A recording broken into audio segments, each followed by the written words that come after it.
इस्लाम से न भागो, राहे खुदा यही है। ऐ सोने वालों जागो, शम्सु दुहा यही है। আউযুবিল্লাহি মিনাশ শাইতানির রাজিম। বিসমিল্লাহির রহমানির রহিম। সুধী মণ্ডলী, আসসালামু আলাইকুম ওয়া রাহমাতুল্লাহি ওয়া বারাকাতুহু। 27শে এপ্রিল আজকে জিএমটি 4:30 জার্মান এমটি স্টুডিও থেকে আপনাদেরকে সম্বোধন করছি।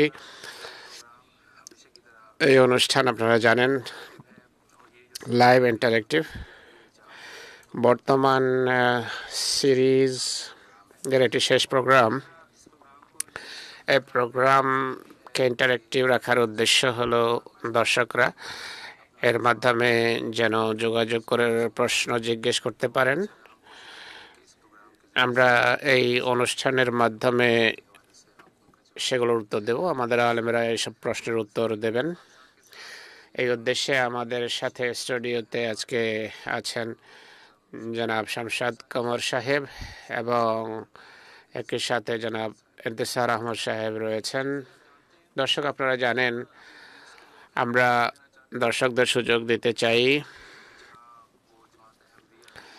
তারা জামাত আহমদিয়া সম্পর্কে বিভিন্ন সংবাদ শোনেন, তাদের বিভিন্ন কথা তাদের কর্ণগোচর হয়, বিভিন্ন আপত্তিও আছে। সেসব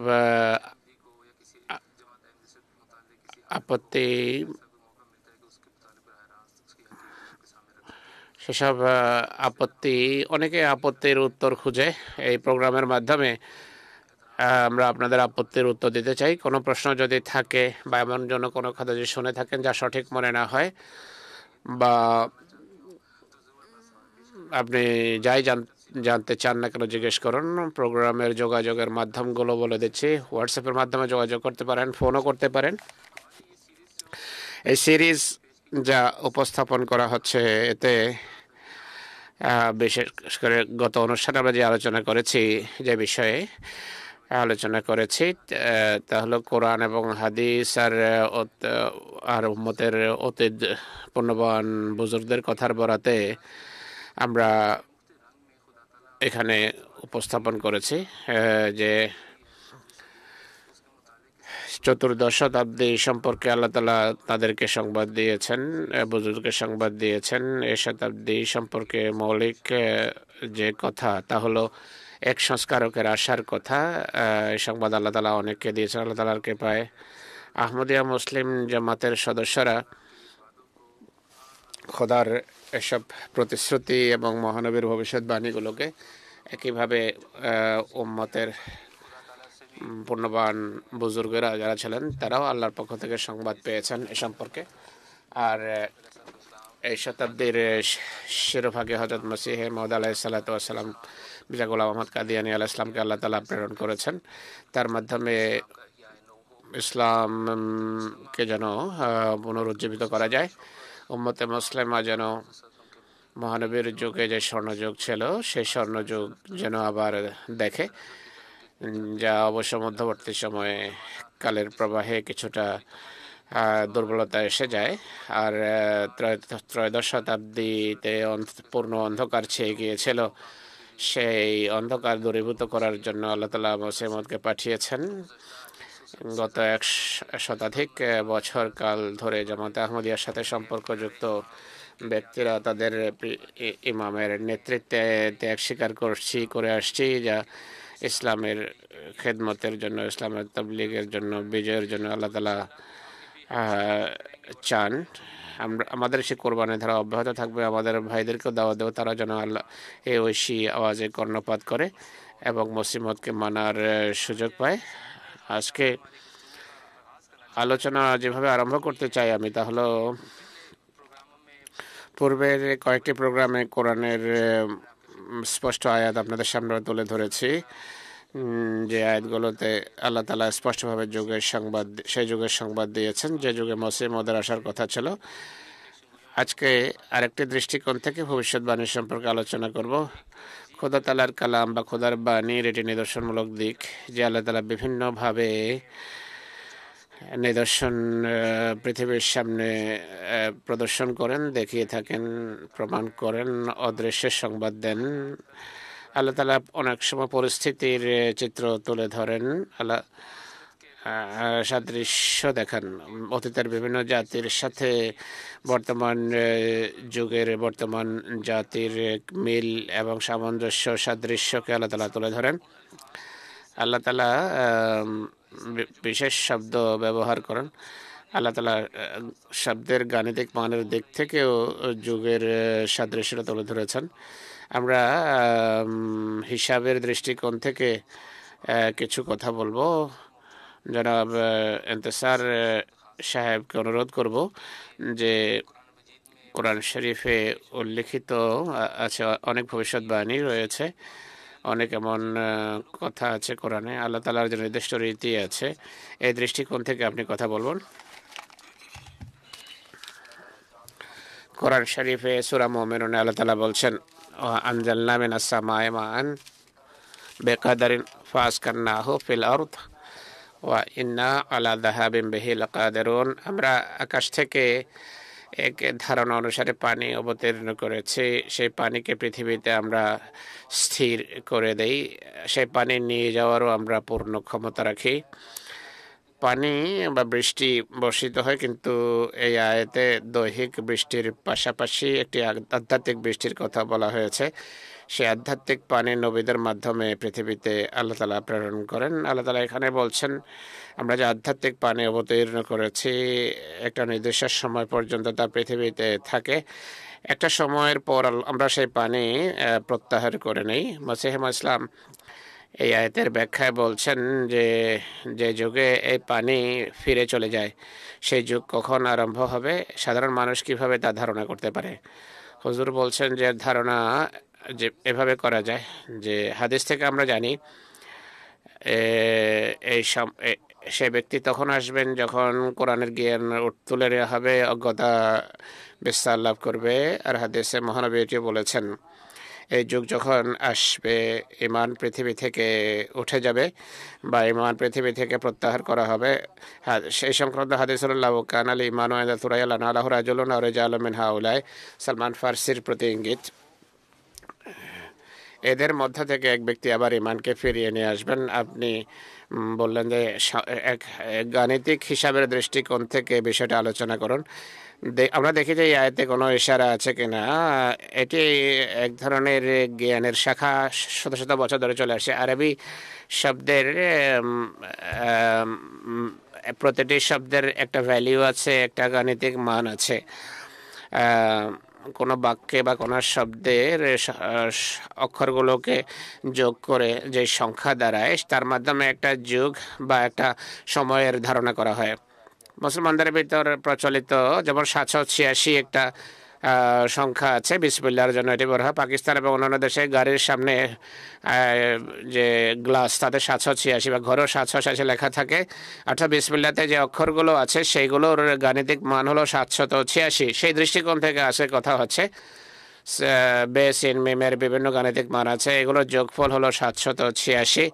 আমরা যদিও 786 লেখা যথেষ্ট মনে করি না, কিন্তু বোঝার জন্য আমরা বলছি। এটি নতুন কোনো রীতি নয়। মহানবীর যুগেও এই আলিফ লাম মিম যখন অবতীর্ণ হয়, আলিফ লাম মিম যালিকাল কিতাবুল লা রাইবা ফীহি, এক ইহুদি আলেম মহানবীর কাছে আসে। সে বলে, আপনার উপর যে আয়াত অবতীর্ণ হয়েছে শব্দের গাণিতিক মানের দিক থেকে এর সংখ্যা দ্বারা 71, এ থেকে ধারণা করা যায় আপনার যুগ 171 বছর জারি থাকবে। মহানবী বলেন, আমার প্রতি আলিফ লাম মিম সদ অবতীর্ণ হয়েছে, সে এর সংখ্যা দ্বারা 161। তিনি আরো বলেন, আমার প্রতি আলিফ লাম মিম রাও অবতীর্ণ হয়েছে, এর সংখ্যা দ্বারা 271। তো এই যুগ যেন বৃদ্ধি পেতে থাকে। তখন ইহুদি বলে যে এই বিষয়টা কিছুটা আমার জন্য অস্পষ্ট, কিন্তু এটি থেকে এটি প্রমাণিত হয় যে মহানবী মানুষের রীতি বা এই যে গাণিতিক মানের মান হিসেবে কোনো কারো কোনো ধর্মের ধারণা করাকে যদিও সত্যায়ন করেননি, কিন্তু এর একটা গাণিতিক মান আছে, কথা সত্য। ওয়াইন্না আলা রাহাবে মেহিলা কাদারণ, এই আয়তের যে অংশ, এই অংশের আরবি শব্দের গাণিতিক দিক থেকে 1273 দাঁড়ায়। ওয়াইন্না আলা রাহাবে মেহিলা কাদারণ, আল্লাহ তালা বলছেন যে নিশ্চয় আমরা এই পানি যে আমরা অবতীর্ণ করি, সেই পানিকে আবার ফিরিয়ে নেওয়ার ব্যাপারেও পূর্ণ ক্ষমতা রাখি। এই হলো অনুবাদ। এই আয়াতের এই অংশের আমরা যখন গাণিতিক দৃষ্টিকোণ থেকে আরবি অক্ষরের গাণিতিক মান দেখে, এটি 1274 দ্বারায়। এটিকে যদি আমরা খ্রিস্টীয় শতাব্দীতে পরিবর্তন করি, তাহলে এই সংখ্যা দ্বারা 1857 বা 58। দর্শকদের জন্য হয়তো আশ্চর্যের বিষয় হবে, এটি ঠিক সে বছর যখন ইংরেজ সরকার মুসলিম সরকারের অবসান ঘটিয়ে ভারতকে দখল করে। এই ইংরেজ সরকার এর পেছনে যে খ্রিস্টান পাদ্রী ছিল, তারা ইসলামের উপর আক্রমণ করা আরম্ভ করে। আর ইসলামের তখনকার যে শোচনীয় অবস্থা, সেই অবস্থা দর্শকদের সামনে আমরা বারবার তুলে ধরেছি যে আসলে সেটির সময় ছিল মসিহ মউদের আসার। এখন প্রশ্ন এটি দাঁড়ায় যে ইসলাম যখন দলে দলে বিভক্ত হয়ে যায়, বাহিরের শত্রুরা ইসলামকে নিশ্চিহ্ন করার জন্য সর্বাত্মক চেষ্টা করে, প্রশ্ন হলো আল্লাহ তাআলা কি তার প্রিয় রসুলের ধর্মকে অসহায় ছেড়ে দেবেন, সহায়হীন ছেড়ে দেবেন? এর উত্তর আল্লাহ দিয়েছেন। আল্লাহ তাআলা কোরআন শরীফে পূর্ব থেকে এর ভবিষ্যৎবাণী করে রেখেছেন। সূরা জুমার এই আয়াতে, ওয়া আখারিনা মিনহুম লাম্মা ইয়ালহাকু বিহিম, আল্লাহ তাআলা পরে আগত লোকদের মাঝেও এক রসুল পাঠাবেন। মহানবীর ভাষায়ও এর ভবিষ্যৎবাণী আছে। সেটি হলো লাউকানা লিবানো ইনদাসরি আল্লাহ নালাহ রাজুলুম আর রিজালুম মিন হাউলায়। ওয়াখারিনা মিনহুমের যে আয়াতটি আছে, এর গাণিতিক মান দাঁড়ায় 1275। এই খ্রিস্টীয় বছরকে আমরা যখন হিজরিকে খ্রিস্টীয় সাথে পরিবর্তন করে দাঁড়া যায় 1859। ঠিক এই বছর হজরত মসিহ মাউদ আলাইহিস সালাম রসুল্লাহকে দেখেন দিব্যদর্শনে। আর দিব্যদর্শনে তিনি আলাইহিস সালাম মসিহ ইসলাম রসুল্লাহর কাছে কুতুবি উপস্থাপন করেন। সেই বইটা মহানবীর হাতে এসে একটা সুন্দর ফলে রূপান্তরিত। মহানবী সেই ফল থেকে কিছুটা কেটে মসিমতকে দেন, বলে যে তোমার পেছনে যে মুর্দা দাঁড়িয়ে আছে, যে কিছুক্ষণ পূর্বে জীবিত হয়েছে, তাকে দাও। সেটি খেতেই তার মাঝে জীবনের যে প্রাণ চাঞ্চল্য দেখা যায়। তো এই কাশফে আল্লাহ তাআলা এটি বলেছেন যে মোহাম্মদী কল্যাণধারা এখন মসিহেমদের মাধ্যমেই জারি করা হবে। আর যে লাশের কথা বলা হয়েছে, এর অর্থ হলো ইসলাম এখন মৃত, আর মহানবীর কল্যাণধারা এখন মসিহেমদের মাধ্যমে বিতরিত হবে, আর মৃত এইভাবে জীবিত হবে। অনেক ধন্যবাদ। যে বিষয়টা এই আয়াতে উপস্থাপন করেছেন আল্লাহ তাআলা, সেই বিষয়টি এদিকে ইঙ্গিত করছে যে আকাশ থেকে পানি অবতীর্ণ হয়েছে। আর সেই আয়াতের গাণিতিক মান যুগের দিকে ইঙ্গিত করে, যে যুগে মসিহ মউদের আসার কথা।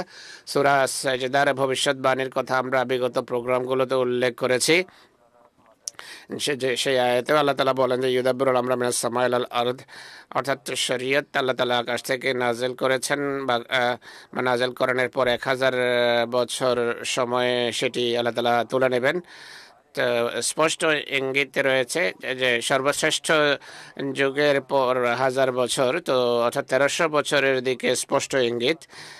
অনেক এমন কথা ছিল যা আপনাদের কাছে আমরা উপস্থাপন করেছি ইতিপূর্বে। এখন আরেকটি দৃষ্টিকোণ থেকে আপনাদের সামনে বিষয় তুলে ধরা হলো উদ্দেশ্য, যে আল্লাহ তাআলা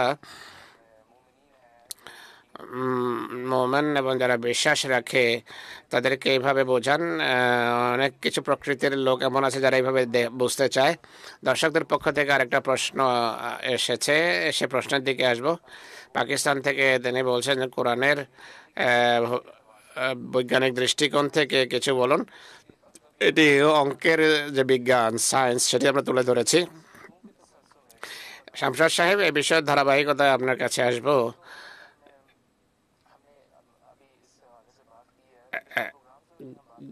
বিগত অনুষ্ঠানগুলোতে আমরা বলেছি যে অতীতের বুজুর্গ এবং অলিরাও আল্লাহর পক্ষ থেকে বিভিন্ন ইঙ্গিত লাভ করেছেন। তারাও কোরআন এভাবে বুঝতেন যে ত্রয়োদশ এবং চতুর্দশ শতাব্দীর সাথে সম্পর্কযুক্ত অনেক সংবাদ আছে যা অলিরা আল্লাহর পক্ষ থেকে পেয়েছেন। মুসলমানদের বিভিন্ন ফিরকার মাঝে এমন সংবাদ রয়েছে। এমন কোনো ভবিষ্যৎবাণী আছে কি বা অতীতের কোনো আলেম এই রীতি কি অনুসরণ করেছেন, এ ধরনের কোনো সংবাদ দিয়েছেন কিনা তারা? আউযুবিল্লাহি মিনাশ শাইতানির রাজিম, বিসমিল্লাহির রহমানির রহিম। হরুফে আবজাদ বা আরবির বর্ণমালার কথা হয়েছে। ইন্তেসার সাহেব বলেন যে আমরা এটিকে সেভাবে মানি না যেভাবে গায়ের আহমদিরা বলে। হ্যাঁ, এটি একটি জ্ঞানের শাখা, এতে কোনো সন্দেহ নেই। আর এই জ্ঞানের কথার মহানবী অস্বীকার করেননি, কিন্তু কিছু কথা অবশ্যই আছে। উম্মতের পুণ্যবান ব্যক্তিরা এর মাধ্যমে বিভিন্ন ইঙ্গিতও করেছেন, ভবিষ্যৎবাণীও করেছেন। বিশেষ করে আগমনকারী মসিহ মওউদ ইমাম মাহদী সংক্রান্ত যেসব ভবিষ্যৎবাণী আছে, অনেক বুজুর্গ এবং পুণ্যবান ব্যক্তি অতিবাহিত হয়েছেন যারা আরবি শব্দের এই গাণিতিক মানকে দৃষ্টিতে রেখে বা কিছু হাদিস সামনে রেখে কোরআনের আয়াতকে দৃষ্টিতে রেখে আগমনকারী ইমামের যুগ নির্ণয় করেছেন, নির্ধারণ করেছেন। তাদের মাঝে হযরত আল্লামা ইবনে আরবিও রয়েছেন। তিনি কোরআনের আয়াত হাল ইয়ানজুরুনা ইল্লা সাআতান আন তাতিয়াহুম বাগতাতান, এই আয়াতের দৃষ্টিকোণ থেকে বাগতাতান শব্দের ব্যাখ্যা করে তিনি ইকতিরাবুস সাআতে লেখেন, তিনি বলছেন এর অর্থ হলো ইমাম মাহদী। আর তিনি আরবি বর্ণমালার গাণিতিক মানের দৃষ্টিকোণ থেকে বলেন যে এটি 1407 সংখ্যা দ্বারা 1407-এর কাছাকাছি যুগে হযরত ইমাম মাহদী আসবেন, এটি হলো তার ধারণা। একইভাবে আজকে বহু ভবিষ্যৎবাণীর কথা সোশ্যাল মিডিয়াতে আসে। হযরত নেমাতুল্লাহ শাহ ওলি সাহেবের বিভিন্ন ভবিষ্যৎবাণীর কথা সোশ্যাল মিডিয়া আছে। তিনি ইমাম মাহদীর যুগ আরবি বর্ণমালার গাণিতিক মানের দৃষ্টিকোণ থেকে নিয়েছেন। তিনি বলেন গাইন রে নিবিন মাহদী ফার্সি পংক্তি। তিনি বলছেন গাইন রে এই বছরগুলো যখন কেটে যাবে আমি দেখি যে বিস্ময়কর পরিস্থিতির উদ্ভব হবে। তখন ইমাম মাহদী এবং মসিহে মওউদ দুই ব্যক্তি ইসলামের ময়দানের যোদ্ধা হবে। গাইনের গাণিতিক মান হলো 1000, রের গাণিতিক মান হলো 200। তার তিনি বলছেন যে 1000-এর পর 200 যখন অতিবাহিত হবে এরপর মসিহে মওউদ এবং ইমাম মাহদীর আসার যুগের সূচনা হবে। আর হাদিসেও রাসূলুল্লাহর এই উক্তি আছে। তিনি বলেন আল আয়াতু বাদাল মিয়াতাইন, এই নিদর্শন শেষ যুগের 200 বছর অতিবাহিত হওয়ার পর আরম্ভ হবে। যারা মুহাদ্দিস তারা বলেন যে এর অর্থ হলো 1000-এর পর 200 বছর কাটবে, এরপর মাহদীর লক্ষণ প্রকাশ পাবে। নেমাতুল্লাহ ওলি যে ভবিষ্যৎবাণী করেছেন হুবহু সেই হাদিস সম্মত এটি। আরেক বুজুর্গ হলেন হাফেজ আব্দুল আজিজ হারভি। তিনি তার একটি ফার্সি পংক্তি আছে, এর অনুবাদ হবে দুই কেরার, অর্থাৎ দুটো গ্রহণ যখন হবে, দুই গ্রহণ হলো সূর্য চন্দ্রের গ্রহণ। এটিও আজকাল সোশ্যাল মিডিয়াতে অনেক বেশি ছড়ানো হচ্ছে। রমজানেও সূর্য গ্রহণ হয়েছে। আর অনেক জ্যোতিষী এটিকে নিয়েছেন। ইমাম মাহদী সংক্রান্ত বিভিন্ন ভবিষ্যৎবাণীর কথা হয়েছে। এখানেও বলা হয়েছে যে এটি যখন হবে তখন সেটি হবে ইমাম মাহদীর সময়। একইভাবে আহলে হাদিসের অনেক বড় বুজুর্গ ছিলেন জনাব নবাব সিদ্দিক হাসান খান সাহেব। তিনি লিখছেন এখন 10 মাস অর্থাৎ ত্রয়োদশ শতাব্দী শেষ হতে 10 মাস বাকি আছে। আর এরপর 1301 হিজরি হবে, আর 1884 আরম্ভ হবে খ্রিস্টীয় শতাব্দী, এবং চতুর্দশ শতাব্দী আরম্ভ হয়ে যাবে।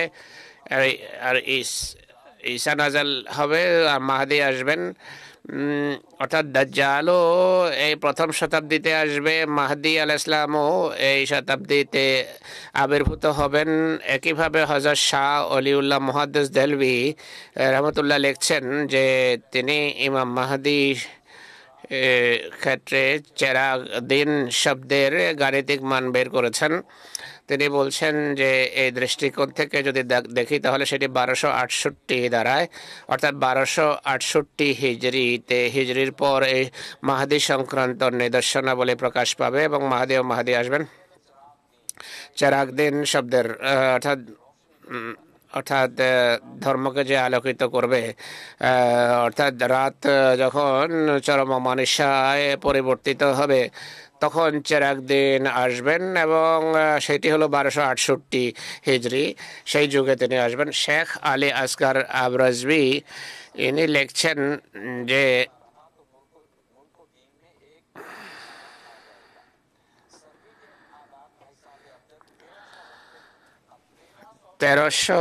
তিনি বলছেন 1300 যে যুগ এটি ইমাম মাহদীর যুগ হবে। তার আগমনের যুগ হবে। পাঞ্জাবের একজন প্রসিদ্ধ কবি আছেন হাফেজ বখপুদা সাহেব, তিনি 1093 খ্রিস্টাব্দে তার কিতাব ছেপেছে, আনোয়া, নাম হলো আনোয়া, সেটি ছেপেছে। তিনি বলছেন যে 1000-এর পরে 300 বছর অতিবাহিত হওয়ার পরে ঈসা আসবেন। 1000-এর পর 300 বছর যখন কেটে যাবে তখন মসিহ আবির্ভূত হবেন। তিনি পরম ন্যায় বিচার পৃথিবীতে প্রতিষ্ঠিত করবেন। হযরত শাহ আব্দুল আজিজ মুহাদ্দিস দেলভি, তিনি আহলে হাদিসের অনেক বড় বুজুর্গ, তিনি আরবাইন ফি আহওয়ালিল মাহদিয়িন লিখেছেন 1200 হিজরির পর হযরত মাহদীর অপেক্ষা করা উচিত। আর শতাব্দীর শুরুতে হযরত জন্মগ্রহণ করবেন, ইমাম মাহদী জন্মগ্রহণ করেছেন 1200 হিজরির পর, তার অপেক্ষা করা উচিত। এইসব বুজুর্গ পুণ্যবান তারা যারা কিছু হাদিসের আলোকে, কোরআনের কিছু আয়াতের আলোকে এবং আরবি এবং শব্দের গাণিতিক মানের দৃষ্টিকোণ থেকে বলেছেন যে ইসলামের উপর যে অন্ধকার ছেয়ে আছে সে অমানিসা ভয়াবহ রূপ ধারণ করবে এবং এরপর প্রভাতের সূচনা হবে। তাতে ইমাম মাহদী ও মসিহ মউদের আসা উচিত। সেটি 1200-র পর, অর্থাৎ 1250 থেকে আরম্ভ করে 1300-র প্রথম দিকে, অর্থাৎ 14শ শতাব্দীর শিরোভাগে ইমাম মাহদী এবং হযরত মসিহ মউদ আলাইহিস সালামের আবির্ভূত হওয়া উচিত। এই সময়ের কথা তারা উল্লেখ করেছেন। चंद नमूने के तौर पर हमने आपके सामने शमशाद দর্শক, উদাহরণস্বরূপ শামশাদ সাহেব কিছু রেফারেন্স আপনাদের সামনে তুলে ধরেছেন। এত অজস্র ধারায় মাহদী সংক্রান্ত খবর রয়েছে যে আশ্চর্য হতে। মসিহ মউদের একটা উদ্ধৃতি আমি তুলে ধরবো।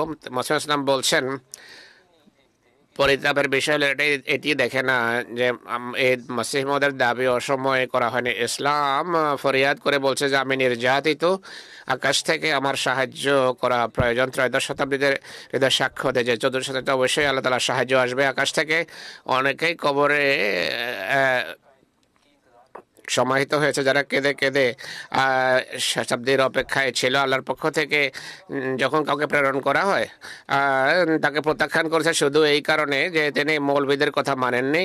আল্লাহ যাকেই প্রেরণ করেন অবশ্যই সাথে তিনি এক পরীক্ষা নিয়ে আসেন। এরপর তিনি উদাহরণ দিচ্ছেন যে বিভিন্ন সময়ে বিভিন্ন জাতি নবী আসার পর পরীক্ষায় পড়েছে। এসব কথা তুলে ধরে তিনি বলছেন ইসলাম মসিহ মউদের সব কথা, ইসলামের সব ফেরকা যদি মেনেই নিত তাহলে তিনি হাকাম হতেন না। তিনি কি মসিহ মউদ কি কথা মানতে এসেছেন নাকি মানাতে এসেছেন? যদি মানতেই হতো তাহলে তার আশা বৃথা। হে আমার জাতি, তোমরা জিদ করো না। অনেক কথা এমন আছে যা সময় আসার পুরো বোঝা যায় না। দর্শক, যাদেরকে আপনারা নিজেরা পুণ্যবান বলেন, বুজুর্গ বলেন, যারা একটা পদমর্যাদা রাখতো, তারা যারা খোদা প্রেমিক ছিলেন তারা বিষয় বুঝে গেছেন। এই দৃষ্টিকোণ থেকে বিষয়টা মানুষকে সিরিয়াসলি নেওয়া উচিত। ইন্তেসার সাহেব, আমি এক প্রশ্নের কথা একটু আগে বলেছি। কোরআন শরীফে আল্লাহ তাআলা যে যুগের কথা উল্লেখ করেছেন সেটি আপনি আপনার উত্তরে তুলে ধরেছেন। পাকিস্তান থেকে নাসের মিয়া সাহেবের প্রশ্ন, আল্লাহ তাআলা কোরআনে ভবিষ্যৎ সম্পর্কে কি ভবিষ্যৎবাণী করেছেন? বৈজ্ঞানিক দৃষ্টিকোণ থেকে এমন কোন ভবিষ্যৎবাণীর কথা উল্লেখ করুন যা মসিহে মওউদ মাহাদির সত্যতা প্রমাণ করে। কোরআন শরীফ একটি বিশ্বজনীন গ্রন্থ, বিশ্ব ধর্ম এটি, আর কিয়ামত পর্যন্ত কোরআনের বাইরে আর কোনো ধর্ম আসবে না। এই কিতাবে আল্লাহ তাআলা অনন্ত সত্য এবং অফুরান সত্যের ভাণ্ডার আমাদেরকে দিয়েছেন। প্রশ্ন হলো, কোরআন ভবিষ্যৎ সম্পর্কে কোরআনে কোনো ভবিষ্যৎবাণী আছে কিনা? বৈজ্ঞানিক দৃষ্টিকোণ থেকে যা পূর্ণ হচ্ছে, সূরা তাকবীরের কথা আমরা জানি, কোরআনের 30 পারাতে এই সূরা রয়েছে, সূরা তাকবীর। তাতে শেষ যুগ সম্পর্কে বহু ভবিষ্যৎবাণী রয়েছে। একটি আয়াত পড়ছি, আয়াতটি হলো ওয়াইজাল জিবালুস সুয়্যিরাত, যখন পাহাড় চালানো হবে, ওয়াইজাল ইশারা উতলাত, ওয়াইজাল হুশিরাত, ওয়াইজাল বিহারু সুজ্জিরাত। আমরা যেহেতু আরবি জানি, আরবি পড়ি, কিন্তু দর্শকদের জন্য অনুবাদ পড়াও দরকার। এই আয়াতে আল্লাহ তাআলা বলছেন যে সে সময় সন্নিকটে যখন পাহাড় চালানো হবে, যখন অস্ট্রি পরিত্যক্ত হবে, ওটের দেখাশোনাকারী কেউ থাকবে না, বা ওট দ্বারা কাজ নেওয়া হবে না, বন্যদের সমবেত করা হবে, সমুদ্র চিরে ফেলা হবে। কয়েকটি আয়াত শুধু নমুনা হিসেবে তুলে ধরলাম। কোরআন যখন অবতীর্ণ হয়েছে, মহানবীর সামনে যারা ছিল, যাদেরকে আল্লাহ অন্তর্দৃষ্টি দিয়েছেন, তারা ছাড়া সাধারণ মানুষ এটি ভাবতো যে শেষ যুগে যখন হাসর হবে, কিয়ামতের দিন এগুলো পূর্ণতা লাভ করবে। কিন্তু আজকের যুগে আমরা দেখি যে ওয়াইজাল জিবালুস সুয়্যিরাত, যখন পাহাড় চালানো হবে, এর কার্যত পূর্ণতা আমরা দেখতে পাই। কিভাবে? সমুদ্রে দেখুন যে বড় বড় সামুদ্রিক জাহাজ মাস বা সাল, 1 বছর 70 বছর সমুদ্রে চলে। এক ব্যক্তি উপকূলে দাঁড়িয়ে জাহাজগুলো দেখে, তারা বুঝবে যে মনে হয় একটা শহর সমুদ্রে সাঁতার কাটছে। ওয়াইজাল হুশিরাত, যখন বন্যদের সমবেত করা হবে। উন্নত দেশগুলোতে দেখুন বিভিন্ন জায়গায় বড় বড় জু রয়েছে, বড় পৃথিবীর বিভিন্ন জায়গার প্রাণী এক জায়গায় সমবেত করা হয়েছে। এরপর বলা হয়েছে গ্রন্থ, বই পুস্তক ছড়ানো হবে। আজকের যুগে এটি যেভাবে বোঝা যায়, অন্য কোনোভাবে কোনো যুগে এটি বোঝা সম্ভব ছিল না। আধুনিক ছাপাখানা এবং প্রেস এর কারণে এটি আক্ষরিক অর্থে পূর্ণতা লাভ করেছে। ইসলামের প্রচারের এগুলো মাধ্যম। ইন্তেসার সাহেব, আরও প্রশ্ন আছে। আর একটা পয়েন্ট আপনি এখন বলেছিলেন, সেটি আর একটু ব্যাখ্যা করুন।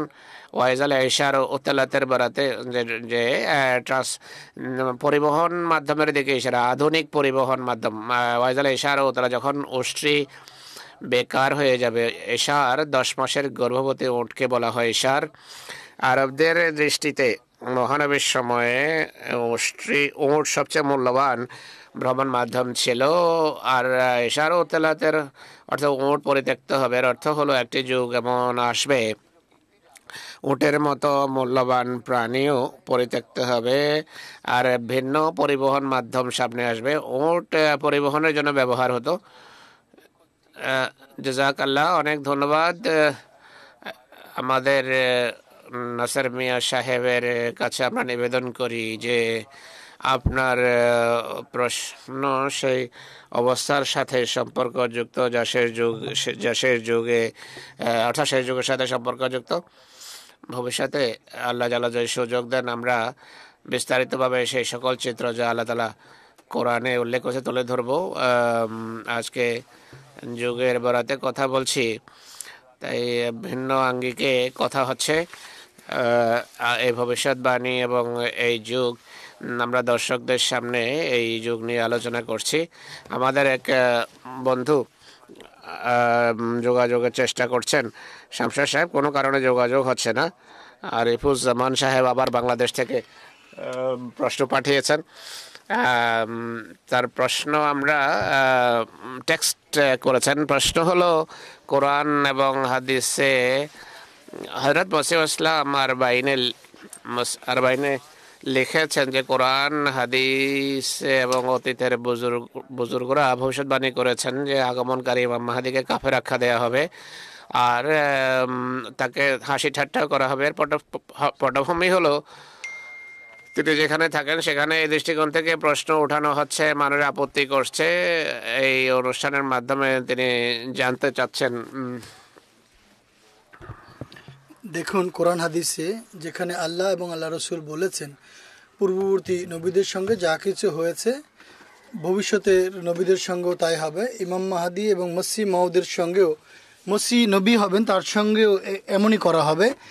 আর মসিহ যখন নবী হবেন নবীদের সঙ্গে পূর্বে যা হয়েছে তাই তার সঙ্গে হবে। পবিত্র কোরআন যখন আমরা পাঠ করি মহানবী সাল্লাল্লাহু আলাইহি ওয়াসাল্লাম সম্পর্কে কাফেররা বলে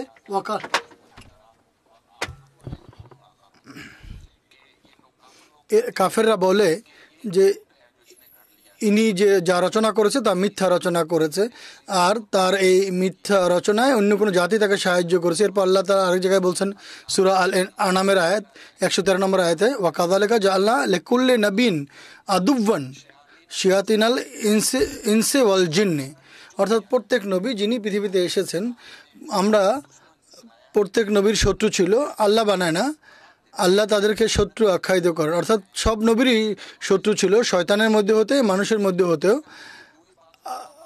ইহুই বাদম কতকের প্রতি মিথ্যা কথা আরোপ করত, তারা মিথ্যা বিষয়ের দিকে ইঙ্গিত করত, অর্থাৎ সেই নবীর নামে মিথ্যা রচনা করে তার উপর আরোপ করত, আর এই কারণে নবীদেরকে তারা অস্বীকার করত। এরপর আল্লাহ তাআলা বলছেন ইয়া হাসাতান আলাল ইবাদে মা ইয়াতিম মিরাসুলিন ইল্লা কানু বিহি আস্তাজিউন, পরিতাপ আক্ষেপ মানুষের জন্য যখনই কোনো রসুল আসে তার সঙ্গে হাসি ঠাট্টা উপহাস করে, কাফের আখ্যায়িত করে। আল্লাহ তাআলা বলছেন মা ইউ কালু লাকা, তোমাকেও সে কথাই বলা হবে যা তোমার পূর্বের রসুলদের বলা হয়েছে। অর্থাৎ কি বলেছে, এই একই আপত্তি, অর্থাৎ সে মিথ্যা রচনা করেছে এবং নবীর যে শত্রুতা তোমার সঙ্গেও সেই শত্রুতা হবে। আর যখন তোমার সঙ্গে শত্রুতা করবেন তখন আল্লাহ তাআলা বলে দিয়েছেন সকল নবীর সঙ্গেই পরিহাস করা হয়েছে, উপহাস করা হয়েছে, ঠাট্টা করা হয়েছেন। আর যে স্পষ্ট মসিহ মাউদ হবেন তিনি নবীউল্লাহ হবেন, আর যেহেতু তিনি নবী তাই তার সঙ্গে এমনটি হবে। এরপর হাদিসের দিকে তাকান, মহানবী সাল্লাল্লাহু আলাইহি ওয়াসাল্লাম একথা বলেছেন আমার উম্মত বনি ইসরাইলের মতো হয়ে যাবে, একেবারে সেভাবে যেভাবে এক হাত অন্য হাতের সমান, এক জুতা অন্য পাটির জুতার মতো, এক পার জুতো অন্য পার জুতার মতো যখন সাদৃশ্য হয়ে যাবে। কি ছিল, কি কারণে তাদের উপরে খোদা তাআলার গজব বা ক্রোধ অবতীর্ণ হয়েছে? আল্লাহ বলছেন আমরা উপর্যুপরি তাদের মাঝে রসুল পাঠিয়েছি, এরপরে হযরত ঈসাকেও পাঠিয়েছে, কিন্তু তারা কি করেছে? বলছেন ফাকুল্লামা জাআকুম রাসূলুম বিমা লা তাহওয়া আনফুসুহুম, যখনই তোমাদের কাছে কোনো রসুল এসেছে তোমরা যাকে পছন্দ করনি তাকে তোমরা অস্বীকার করেছো। অর্থ কি? তোমাদের আকাঙ্ক্ষা এবং প্রত্যাশা অনুযায়ী যে আসেনি, যাকে তোমরা ধারণা করে বসেছিল যে নবী এমন হবে এমন হবে এমন হবে, তোমাদের প্রত্যাশা অনুযায়ী যেহেতু সে আসেনি তাই তোমরা বলেছো, তোমরা অহংকার করেছো। ফারিকান কাযাবুন এবং ওয়া ফারিকান তাকতুলুন, এক দলকে তোমরা মিথ্যা আখ্যা দিয়েছো, আরেক দলকে তোমরা হত্যা করার চেষ্টা করেছো। এসব বিষয় যদি বনী ইসরাইল জাতির মধ্যে পাওয়া যায় তাহলে এর অর্থ হচ্ছে সেই মসিহ যিনি এই উম্মতের মধ্যে আবির্ভূত হবেন তার সঙ্গেও এটি করা হবে। পবিত্র কোরআন থেকে এবং এই হাদিস থেকে এটি প্রমাণিত হয় না? বনী ইসরাইলরা তাদের নবীদের সঙ্গে যা কিছু করেছিল, আর বিশেষভাবে হযরত ঈসা আলাইহিসসালাতু ওয়াস সালাম উল্লেখ করেছেন আল্লাহ এই আয়াতে, যদি এই উম্মত বনী ইসরাইলের সাদৃশ্য হয়ে থাকে তাহলে এই উম্মতও একই অবস্থা করবে, একই কাজ করবে। বিশেষভাবে যখন মসিহ আসবেন পূর্বের মসির সঙ্গে যে কাজ করেছে সেই এই মসির সঙ্গে একই কাজ করবে। বাকি থাকলেও বুজুর্গদের বক্তব্য, অনেক বুজুর্গ কথা বলেছেন, এই বিষয়গুলোকে দৃষ্টিপটে রেখে বলেছেন। উদাহরণস্বরূপ বেহারুল আনোয়ারে হযরত ইমাম বাকের রহমাতুল্লাহ আলাইহি বলছেন মানুষ তাকে মানতে অস্বীকৃতি জানাবে। অস্বীকার করার অর্থ কী? তাকে মিথ্যা আখ্যায়িত করবে, তাকে কাফের বলবে। একইভাবে নওয়াব নুরুল হাসান খান সাহেব লিখেছেন মানুষ তার প্রাণের শত্রু হয়ে দাঁড়াবে। অর্থাৎ যখন মসিহ এবং মাহদী আসবেন, ইমাম মাহদী যখন আবির্ভূত হবেন তখন মানুষ তার প্রাণের শত্রু হয়ে দাঁড়াবে এবং তাকে হত্যার ষড়যন্ত্র করবে এবং বলবে এই আমাদের ধর্মে বিকৃতির সৃষ্টি করছে, অথচ তিনি ধর্মকে সঠিক করার জন্য এসেছেন। অথচ সেই যুগের যারা আলেম ওলামা তারা মনে করবে আমরা সত্য ধর্মের উপরে প্রতিষ্ঠিত। আর যখন মসিহ তাদের ধর্মকে সংশোধন করতে আসবে তখন তারা বলবে যে এ বিকৃত করতে আসছে।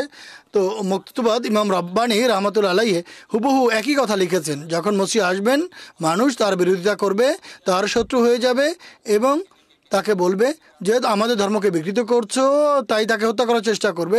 এগুলো পবিত্র কোরআন থেকেও সুস্পষ্ট, হাদিস থেকেও প্রমাণিত, আর উম্মতের বুজুর্গরাও এর সঠিক অর্থ করেছেন। যখন মসিহ মাউদ এসে গেছেন, সেই প্রতিষ্ঠিত মাহদি এসে গেছেন, সে এখন সেই কাজই করছেন এবং একে তারা ভিত্তি বানিয়ে তাকে মিথ্যা আখ্যায়িত করার চেষ্টা করছে। নাউজুবিল্লাহ।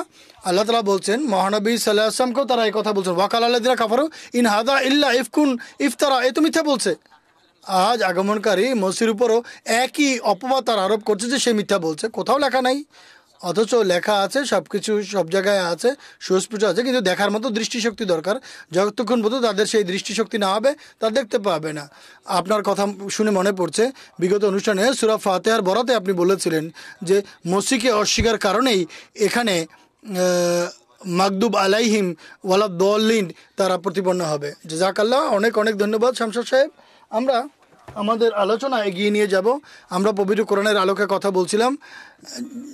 যখন মসির আগমনের কথা হয় তখন হযরত ঈসা আলাইহিসসালামের প্রতি আমাদের মনোযোগ যায়, বাইবেলের দিকে যায়, ইঞ্জিলের দিকে যায়। বরং ইহুদি খ্রিস্টানরাও আগমনকারী মসির প্রতীক্ষা করছে। আমরা বলছি মসি ইবনে মারিয়াম, যিনি বনী ইসরাইল জাতিতে এসেছিলেন, তিনি তো মারা গেছেন, তিনি পুনরায় আসবেন না, বরং এক মসির সংবাদ দেওয়া হয়েছে। কিন্তু প্রশ্ন হচ্ছে, তাদের ধর্মগ্রন্থে তাওরাতে খোদা তাআলা সেখানেও এই ধরনের ভবিষ্যৎবাণী করেছেন যে যা আগমনকারী মসিহ সম্পর্কে, যেখানে যুগের উল্লেখ করা হয়েছে। আমি আপনাকে অনুরোধ করব এই সম্পর্কে আপনি বলেন। দারেক সাহেব, আপনি একেবারে সঠিক বলেছেন। যখন আমরা বাইবেলের দিকে তাকাই, এতে অনেক ভবিষ্যৎবাণী আছে যা আগত যুগ সম্পর্কে, যে যুগে মসিহ ইবনে মরিয়মের আসার কথা বা নাজিল হওয়ার কথা।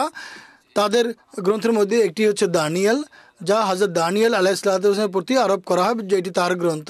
সেই গ্রন্থের 12 অধ্যায়ের 11 থেকে 13 নম্বর আয়াতে লেখা আছে বা শ্লোকে, যখন থেকে দানিয়েলকে কোরবানি দেওয়া হবে, মাকরু জিনিসকে যখন হারাম করা হবে, 1290 দিন হবে। আশিস পুনশে যে 1335 বছর পর্যন্ত অপেক্ষা করবে। এই ভবিষ্যৎবাণী, এই যে উদ্ধৃতি আপনাদের সামনে পাঠ করছি, দেখানো হচ্ছে, এতে 2টি বছরের কথা উল্লেখ করা আছে। 1290 অর্থাৎ 1290, এরপর বলছেন আশিস পুনশে যে 1335 বছর মতো অপেক্ষা করবে। এখানে দানিয়েল আলাইহিসসালাম এখানে দিনের উল্লেখ করেছেন, আর এখানে দিনের অর্থ হচ্ছে বছর, আর হিজরি সনের প্রতি ইঙ্গিত করা হয়েছে। আমরা দেখেছি এখানে যে ইয়াম শব্দ ব্যবহার করা হয় তা বিভিন্নভাবে উল্লেখ করছে পবিত্র কোরআনে। আমরা এর উল্লেখ পাওয়া যায়, আমাদের একদিন অনেক সময় আল্লাহ বলছেন 1000 বছরের সমান, আবার কোথাও বলেছে একদিন 50,000 বছরের সমান। এই উদ্ধৃতিতে আমরা 2টি বছরের উল্লেখ পাওয়া যায়, একটি হচ্ছে 1290 বছর আর দ্বিতীয় হচ্ছে 1335 বছর। এই যে ত্রয়োদশ শতাব্দীর শেষ এবং চতুর্দশ শতাব্দীর শুরু হয়, এই আলোচনার শুরুটা কোত্থেকে হয়েছে, কন্টেন্ট কোত্থেকে শুরু হয়েছে, এই উদ্ধৃতি দেওয়া হয়েছে সেই সময় যখন ইহুদিরা তাদের যে কোরবানিগুলোকে তারা পরিত্যাগ করবে। ইহুদিরা তাদের কোরবানি কবে ছেড়ে দিয়েছিল? বাহ্যিক অর্থে এবং আভ্যন্তরীণ অর্থে মহানবী সাল্লাল্লাহু আলাইহি ওয়াসাল্লামের সময় তারা পরিত্যাগ করেছিল। তখন থেকে যদি আমরা গণনা করি তাহলে এটি 1290। এরপর বলছে আশিস পুনশে যে 1335 দিন পর্যন্ত অপেক্ষা করবে। একজন রাবি বলে দিয়েছেন ততদিন পর্যন্ত যারা অপেক্ষা করবে তাদের জন্য আশিস রয়েছে, বরকত রয়েছে। এই দিক থেকেও হযরত মসিহ মাউদ আলাইহিসসালামের জীবনের প্রতি যখন আমরা দৃষ্টিপাত করি আর এই উদ্ধৃতি হযরত মসিহ মাউদের সত্যতার মানদণ্ড যখন আমরা যাচাই করি, তখন 1290 হিজরি সেই বছর যখন হযরত মসিহ মাউদ ইসলাম এর কয়েক বছর পূর্বে খোদা তাআলার পক্ষ থেকে তিনি ইলহাম লাভ করেছিলেন। এরপর 1335 বছর বা হিজরি সন তিনি বলেছেন আশিস পূর্ণসে যে 1335 বছরের অপেক্ষা করছে। এই ভবিষ্যৎবাণী শুধু মসির আগমন সম্পর্কে নয়, মসির পর তার প্রতিষ্ঠিত পুত্র তার ব্যাপারেও আমরা এতে ইঙ্গিত পাওয়া যায়। এটি কীভাবে? যখন আমরা দেখি 1335 হিজরি সন 1335 হিজরি সনে হযরত মুসলিম মাউদ রাদিয়াল্লাহু আনহু, যিনি তার প্রতিষ্ঠিত পুত্র ছিলেন আর খোদা তাআলার এক মহান ভবিষ্যৎবাণীর বদৌলতে জন্ম নিয়েছিলেন, তিনি খেলাফতের আসনে তখন সমাসীন হয়েছিলেন। আর এখানে যেহেতু আমরা শুরুতে আমরা হুরুফে আবজাদের উল্লেখ করেছি, আমি এখানে এটিও বলে দিচ্ছি, এখানে যে 1290 বা 1335 এর সংখ্যার উল্লেখ করছি, এর মধ্যে মসির আগমনের কথা বা প্রত্যাশা ছিল মির্জা গোলাম আহমদ কাদিয়ানি। যদি আমরা হুরুফে আবজাদের দৃষ্টিকোণ থেকে দেখি, এর সংখ্যাও পুরো 1300 হয়। মির্জা গোলাম আহমদ কাদিয়ানি অর্থাৎ তার যে নাম গোলাম আহমদ কাদিয়ানি, এটা গোলাম আহমদ কাদিয়ানি তার হুরুফের সংখ্যা হুরুফে আবজাদের হিসেবে পুরোপুরি 1300 দাঁড়ায়। যেভাবে পূর্বে বলেছি আর পুরনো প্রোগ্রামেও আমরা বলেছি, পবিত্র কোরআন থেকে প্রমাণ করার চেষ্টা করেছি, হাদিসের আলোকে এবং অতীতের বুজুর্গদের আলোকে এবং বাইবেলের বিভিন্ন উদ্ধৃতির বরাতে আমরা আমাদের দর্শকদের কথা বলার চেষ্টা করেছি যে মসিহ মওদের সময় এটি, এবং সকল কথা ডেকে ডেকে বলছে যে এটিই মসির আগমনের সময়। আর হযরত মুসলিম মাউদ রাদিয়াল্লাহু আনহু বলেছেন, বন্ধুগণ, মসির যুগের যারা অপেক্ষা ছিল তার দিকে সময়ের দিকে তাকিয়ে থাকতে থাকতে কোটি কোটি মানুষ মারা গেছে, তিনি এসেছেন এবং চলেও গেছেন। তার আগমন ছিল খোদার পক্ষ থেকে নাজেল ছিল, শত শত বছরের কাজ তিনি অল্প সময় করে দিয়েছেন। দর্শকবৃন্দ, হযরত মসিহ মাউদ আলাইহিস সালাম এসেছিলেন, তার কাজ সম্পন্ন করেছেন, চলেও গেছেন, এবং তার স্থলাভিষিক্ত হিসেবে খলিফাতুল মসিহ আল খামেস আইদুল্লাহ বিন আসলে আজিজ তার মিশন চালিয়ে যাচ্ছে এবং মানব জাতিকে হেদায়েতের দিকে ডাকার চেষ্টা করছে। খোদার ভয় করুন। কি কারণ? খোদা তাআলা মসিহ মাউদ আলাইহিস সালাম এবং তার জামাতের সমর্থনে প্রতিদিন করছেন, আর বিরুদ্ধবাদী যারা তারা সর্বদা ব্যর্থ এবং নিষ্ফল হচ্ছে। কোনো না কোনো কারণ তো আছে। কারণ হলো হযরত মসিহ মাউদ আলাইহিস সালামের সত্যতা। তিনি সত্যবাদী ছিলেন, তিনি খোদার পক্ষ থেকে সত্য ছিলেন। অনেক ধন্যবাদ। বিরুদ্ধবাদীদের যে আলোচনা হচ্ছিল আপনি উল্লেখ করলেন, বিরোধিতাও আবশ্যক। এর ফলেও অনেক জিনিস আমাদের সামনে আছে, বিশেষ করে খোদা তাআলার বিশেষ সাহায্য এবং সমর্থন দেখা যায়, বিভিন্ন ঘটনা দেখা যায় যেখানে খোদা তাআলার প্রতি বিশেষ মনোযোগ নিবদ্ধ হয় এবং মানুষ প্রত্যাশা রাখে যে সব দিক থেকে মানুষ মনে করে যে জাগতিক দৃষ্টিকোণ থেকে এখন আর কী হবে, তখন খোদা তাআলার সাহায্য আসে, আর তখন অসাধারণ বিজয় আসে এবং অসাধারণ কাজ করে দেখায়, এবং খোদা তাআলার সাহায্য এবং সমর্থন সহ সেই ব্যক্তি আসেন যাকে খোদা পাঠান। আমি দেখছি আমরা চেষ্টা করছি, বরং একজন ভিউয়ার্স আছেন, তার সঙ্গে যোগাযোগ হয়েছিল, সম্ভবত এখন লাইন বিচ্ছিন্ন হয়ে গেছে। তিনি সাবধানতাবশে প্রশ্ন পাঠিয়ে দিয়েছেন। শামসাদ সাহেব, তার প্রশ্নটি আপনার কাছে রাখবো। রানা সাহেবের প্রশ্ন, তিনি জানতে চাচ্ছেন, সাহেবা, বর্তমান যুগে ইহুদিরা বলছে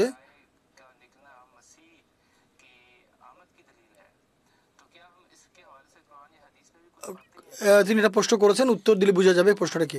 দেখুন, পবিত্র কোরআন এবং হাদিসের বিষয় নয়, বিষয় হচ্ছে পবিত্র কোরআনে এর বিপরীত কথা আছে।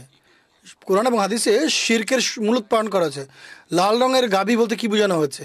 এখানে বাকারা, এটি পবিত্র কোরআনেও ব্যবহৃত হয়েছে। এই ঘটনা বাইবেলেও আছে আর পবিত্র কোরআনেও আছে। মূল কি কারণ ছিল? তখন বনি ইসরায়েলের মধ্যে গাভীর পূজা করা হতো। যখন হযরত মুসা আলাইহিস সালাম এসেছিলেন, সেখানে আল্লাহ তাআলা হযরত মুসা আলাইহিস সালামের মাধ্যমে মূলত সেই গাভীর যে পূজা করা হতো, যে শিরক করা হতো, সেই শিরক নির্মূল করা ছিল উদ্দেশ্য। অনেক সময় একটি প্রাণী যাকে পবিত্র জ্ঞান করতে আরম্ভ করে মানুষ, সেই বিষয়ে কোনো সময় বিভিন্ন প্রাণীকে তারা নির্ধারণ করে রাখে। আর পবিত্র কোরআন এই জন্য শব্দ ব্যবহার করেছে বাকারা।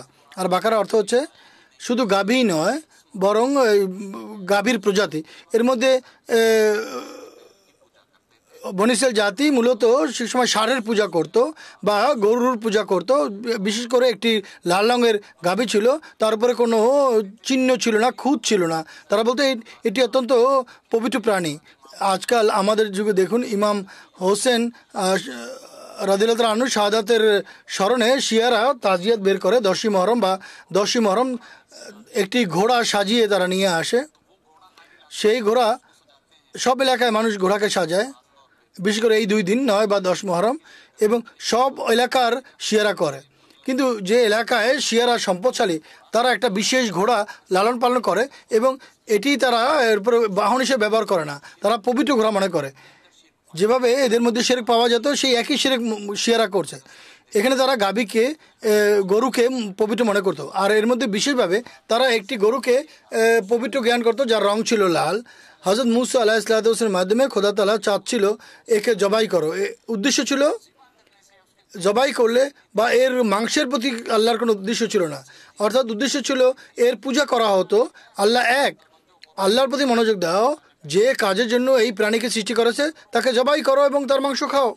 আসল উদ্দেশ্য এটি, এই প্রাণী সৃষ্টি করার। অথচ তোমরা এর বিপরীতে এর পূজা করতে আরম্ভ করছো। সূরা বাকারে আল্লাহ তাআলা পবিত্র কোরআনে বলছেন, ওয়াইজ কালা মুসা আলাইহি কাওমিহি ইন্নাল্লাহা ইয়ামুরুকুম আন তাযবাহু বাকারাতান। আল্লাহ তোমাদেরকে আদেশ দিচ্ছেন, আজ মুসা আলাইহিস সালাম তার জাতিকে বলছেন আল্লাহ তোমাদেরকে গাভী জবাই করার আদেশ দিচ্ছেন, কিন্তু তাদের হৃদয় গাভীর প্রতি ভালোবাসা ছিল, তারা জবাই করতে চাচ্ছিল না। এরপর বিভিন্ন প্রশ্ন উত্তর করে, না আমরা বুঝতে পারছি না, ভাইয়ালান আমাদেরকে স্পষ্ট করে বলো, তোমাদের প্রভুর কাছে দোয়া করে বলো কোন গাভীর কথা বলছে। এরপর সে বলছে সেই যুবন গাভী, একেবারে ছোটও না বয়স্কও না মধ্যবয়স্কা।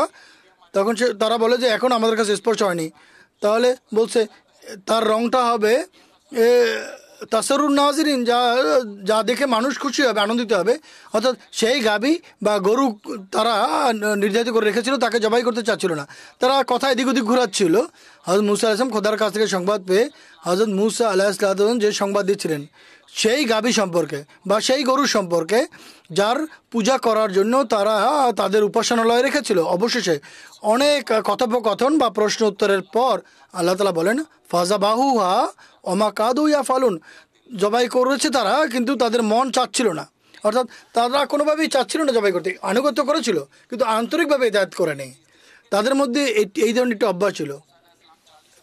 হযরত মুসা আলাইহিস সালাম যখন 40 দিন রাতের জন্য পাহাড়ে ইবাদতের জন্য গিয়েছে, তখন সাহাবীরা আবার তাদেরকে পরিচিত করে, আর হযরত হারুন আলাইহিস সালামের কথা মানেনি, আবার বাছুরকে উপাস্য রূপে গ্রহণ করে। এখানে একে বাছুর বলা হয়েছে। আসল বিষয় হচ্ছে এই গাভীর পূজা তারা করত। এখন মুসলমানদের মাঝেও এই প্রথা প্রচলিত হয়েছে, আর ইহুদিদের মধ্যেও ছিল। তারা সব কিছুই বাহ্যিক অর্থে বা আক্ষরিক অর্থে দেখতো, অথচ তার মধ্যে এর ইঙ্গিত থাকতো, রূপক থাকতো। বাহ্যিক গাভীর কথা আল্লাহ বলেননি। আসল হচ্ছে শিরক নির্মূল করা। শিরক নির্মূল করে এক খোদা দিকে আসো, এই সমস্ত প্রাণীকে জবাই করো, যে প্রাণী তোমাদের জন্য আল্লাহ সৃষ্টি করছে, একে ব্যবহার করো, এর চামড়া ব্যবহার করো, এর মাংস ব্যবহার করো, খাও। এখন ইহুদিরা তো হযরত ঈসা আলাইহিস সালামকে মানতো না, কিন্তু ভবিষ্যৎবাণী আছে যে এলিয়া আসবে, এরপর আমাদের মসিহ আসবে। সেই এলিও এসেছে, সেই মসিহ এসে গেছে, এরপর সেই মহান নবীও এসে গেছেন, তারপর আগমনকারী মসিহ এসে গেছেন, কিন্তু এখনও সেই এলিয়ার অপেক্ষায় আছে। এবং এখন তারা বিশ্বাস করে সেই গাভী যা মুসা আলাইহিস সালাম আমাদেরকে বলেছিল, যতক্ষণ আমরা সেই গাভী জবাই না করব ততক্ষণ সেই মসিহ আসবেন না। আর যখন তিনি আসবেন, তিনি ইহুদিদের বাদশা হবেন, তিনি রাজত্ব প্রতিষ্ঠা করবেন। এখন তারা বাহ্যিকভাবে পূর্ণ করার জন্য চেষ্টা করে। গাভী কোন ধরনের, এর মধ্যে কোনো দাগ থাকবে না, লা শিয়াতা ফিহা, কোরআনে উল্লেখ আছে। তা একেবারে জর্দার রং ছিল, জর্দার রঙের ছিল, আর এটি কোনো খুঁত ছিল, নিখুঁত ছিল। এটি বাহ্যিকতার পূজারি। তারা সেদিকে আসে না যেদিকে আল্লাহ তাদেরকে ডাকছে, তা হচ্ছে শিরক পরিত্যাগ করা। তা হচ্ছে পৃথিবীতে তোমরা নিজেদের রাজত্ব নয়, বরং আল্লাহর রাজত্ব প্রতিষ্ঠা করো। তারা আল্লাহর রাজত্ব প্রতিষ্ঠা না করে নিজেদের রাজত্ব প্রতিষ্ঠা করতে চায়। পবিত্র কোরআন এদের এই বক্তব্য অস্বীকার করছে, হাদিস তাদের এই বক্তব্যকে অস্বীকার করছে। এই জন্য কোরআন এবং হাদিসের মধ্যে গাভীকে জবাই করার কথা আছে, শিরকের নির্মূল করার বা শিরকের মূলোৎপাটনের উল্লেখ আছে। আর সকল নবী এই দায়িত্ব নিয়ে এসেছে। হযরত মুহাম্মদ মুস্তাফা সাল্লাল্লাহু আলাইহি ওয়াসাল্লামও এই দায়িত্ব পালনের জন্য এসেছিলেন। আর হযরত মসিহ মাউদ আলাইহিস সালামও শিরককে নির্মূল করে তৌহিদের পতাকা পতিত করার জন্য এসেছিলেন। এটিই হচ্ছে মূল উদ্দেশ্য। আজকাল বাহ্যিক ইহুদিরা এই কাজ করছে, আর এই আভ্যন্তরীণ ইহুদি যারা তাদের সাদৃশ্য হয়ে গেছে, তারাও এই কাজই করছে। আমাদের মোকাবিলায় এমন লোকদের সাথে যারা বাহ্যিকভাবে গাভীকে জবাই করছে আর বাহ্যিকভাবে তারা সেই মসির আগমনের প্রতীক্ষা করছে, এরা বাহ্যিকভাবে এই জগৎকে ধ্বংস করেছে। অবশেষে যে বিজয় হবে তা কোরআন এবং হাদিসে বর্ণিত সেই সত্তার বিজয় হবে যার আগমনের সংবাদ আল্লাহ তাআলা দিয়েছেন। যে গাভী জবাই করার সঙ্গে এর কোনো সম্পর্ক নেই। জাযাকাল্লাহ শামসাদ সাহেব, অনেক অনেক ধন্যবাদ। আসল কথা হচ্ছে যখন একজন নবীকে অস্বীকার করেছে, এক ভুল রীতি এবং ভুল পদ্ধতি তারা বেছে নিয়েছে, ভুল পন্থা বেছে নিয়েছে। হজরত ঈসা আলাইহিস সালামের মোহাম্মদ সাল্লাম এবং তার যে মোহাম্মদী মসিহ মওউদ আলাইহিস সালামকে তারা অস্বীকার করে বসেছে। আল্লাহ তাআলা তাদের হৃদয়কে মুক্ত করে দিন এবং তাদেরকে সেভাবে মানার তৌফিক দিন যেভাবে আল্লাহ তাআলা তাদেরকে সেই নবীর মাধ্যমে বোঝানোর চেষ্টা করছে। এটি গুরুত্বপূর্ণ বিষয়। আর এখানে এমন এমন প্রশ্ন উঠেছে, আমি আপনার কাছে প্রশ্নটি রাখবো। মানুষ আপত্তির আকারে প্রশ্ন করে যে আপনারা যেসব ভবিষ্যৎবাণীর কথা বলছেন এগুলি ঠিক আছে, এর মধ্যে ইঙ্গিত আছে, বিভিন্ন ভবিষ্যৎবাণী মিলে একটা চিত্র অঙ্কন করে আন্দাজ করা যায়। খোদা তাআলা একেবারে স্পষ্ট বাক্যে কেন বলেননি যে এভাবে বলবেন আর আমার বান্দা এমন হবে আর এই সময় আসবে আর তার নাম এই? আক্ষরিক অর্থে কেন বলেননি? আক্ষরিক অর্থে যদি বলে দিতেন তাহলে এটি সুন্দর মনে হতো। আল্লাহ তাআলা বাহ্যিকভাবে আক্ষরিকভাবে কেন বলেন না? এর উত্তর দেওয়ার পূর্বে জানতে হবে ঈমান কাকে বলে। ঈমান এর নাম নয় যে আপনি কোনো কিছু রান্না করা পেয়ে যাবেন, বানানো পেয়ে যাবেন, আল্লাহ তার পুরস্কার দিবেন, তা নয়। পবিত্র কোরআনের শুরুতে আল্লাহ তাআলা বলেছেন ইউমিনুনা বিল গায়ব, খোদা তাআলা তোমাদেরকে অদৃশ্যের প্রতি ঈমান আনার পুরস্কার দেন। যদি কোনো বান্দা পরিধান না করে, অভিনিবেশ না করে, চিন্তা ভাবনা না করে, আর যদি তাকে স্পষ্ট করে বলে দেওয়া হয় যে আগমনকার ব্যক্তির নাম এই হবে, তার পরিচয় এই হচ্ছে তার বাড়ির ঠিকানা, তাহলে প্রত্যেক ব্যক্তি তার জন্য ঈমান আনা তো কোনো কঠিন বিষয় হবে না। তাই খোদা তাআলা তার নির্দেশের মধ্যে একটা গোপন বিষয় রাখেন। যারা দূরদৃষ্টি সম্পন্ন, খোদা তাআলার নিদর্শনাবলীর প্রতি যারা মনোযোগ নিবদ্ধ করে, তারা যেন তাদের বিচক্ষণতার দৃষ্টিকোণ থেকে কাউকে মানে, আর যারা মানে না, জেনে বুঝে মানে না, তাদেরকে সাবধানও করে আর শাস্তিও দেয়। সূরা নামলে আল্লাহ তাআলা বলছেন তারা অচিরেই তার নির্দেশের মতো তোমাদেরকে দেখাবেন এবং তোমরা তাকে চিনতে পারবে। যারা দূরদৃষ্টি সম্পন্ন, যাদের দেখার মতো চোখ থাকে এবং দেখার মতো চোখের জন্য আল্লাহ তাআলার কাছে তারা প্রার্থনাও করে, খোদা তাআলা তাদেরকে সেসব নিদর্শন দেখান। কিন্তু এত সত্ত্বেও যারা হঠকারিতা প্রদর্শন করে, যদি জানার পরও যে খোদার নবী সত্য, আগমনকারী নবী, তার পক্ষে খোদা তাআলার নিদর্শনাবলী এবং বিভিন্ন সাক্ষী উপস্থাপন করে, তারপরও যদি তারা বিরোধিতায় একগুঁয়েমি করে, তাহলে আল্লাহ তাআলা তাদের পরিণাম অত্যন্ত ভয়ানক করেন। আর এই দৃষ্টান্তই আমরা অন্যান্য নবীদের দৃষ্টান্ত দেখতে পারি। কোন এমন নবী এসেছেন যার সম্পর্কে আল্লাহ তাআলা স্পষ্ট বলে দিয়েছেন যে তোমাদের জন্য এই নবী আমি পাঠাচ্ছি? হ্যাঁ, তার সঙ্গে আগমনকারী যে নিদর্শন বা লক্ষণাবলী খোদা তাআলার সাহায্য এবং সমর্থন সাক্ষী দিয়েছে যে এই ব্যক্তি সত্য। আর পবিত্র কোরআনে আল্লাহ বলেছেন ওয়ালান তাজিদ আলি সুন্নাতিল্লাহি তাবদীলা, তোমরা খোদা তাআলার যে রীতি সুন্নত এতে কোনো পরিবর্ধন দেখতে পাবে না। ঠিক একইভাবে এমনটি এখানে হয়েছে। খোদা তাআলা সে সমস্ত লক্ষণাবলী, নিদর্শনাবলী বিভিন্ন ইঙ্গিতে বিভিন্ন পুস্তকে নবীদের এবং বুজরুকদের জানিয়ে দিয়েছেন। যারা বুঝতে পারে, বোঝার শক্তি আছে, তারা বুঝতে পারে। যাদের বোঝার মতো কোনো চোখ নাই, তারা এর থেকে বঞ্চিত থাকে। এই জন্য পবিত্র কোরআনে আল্লাহ তাআলা বলেছেন লা ইয়াহলিকা মান হালাকা আম বাইয়িনাতিন ওয়া ইয়াহা মান হাইয়া আম বাইয়িনাতিন। এই যে বাইয়ানা, এই যে সুস্পষ্ট দলিল নবী যা নজরের সঙ্গে নিয়ে আসেন, যার দলিলের আলোকে যার ধ্বংস নির্ধারিত, সে এই নিদর্শন থেকে কোনো উপকার হয় না। আর যার বেঁচে থাকার উপকরণ এই দলিলের সঙ্গে রয়েছে, সে বেঁচে থাকে এবং সে চিরস্থায়ী জীবন লাভ করে। আর সকল নবীর জীবনীতে আমরা এটিই দেখতে পাই, এটি আমরা পর্যবেক্ষণ করি। জাযাকাল্লাহ, অনেক অনেক ধন্যবাদ। এখানে সবচেয়ে বড় দৃষ্টান্ত আবু বকর রাদিয়াল্লাহু আনহু পাই। তার নাম আল্লাহ রাসূল সিদ্দিক এজন্যই রেখেছেন। যত লক্ষণ নিদর্শন তা তার জন্য যথেষ্ট ছিল, তিনি আর কোনো প্রমাণ চাননি। এই যে ঈমান বিল গায়ব, অদৃশ্যের প্রতি ঈমান আনা থেকে এই সফর আরম্ভ হয়। বাস্তবতা হচ্ছে মানুষ যত বেশি আধ্যাত্মিকভাবে উন্নতি করে, তিনি বলেছেন আমার কাছে আসো, থাকো, আমি খোদার নিদর্শন দেখাবো। অনেক মানুষ এভাবে তার কাছে থেকেছেন, ঈমান এনেছেন, আর তিনি জীবন্ত খোদার জীবন্ত নিদর্শন দেখেছেন।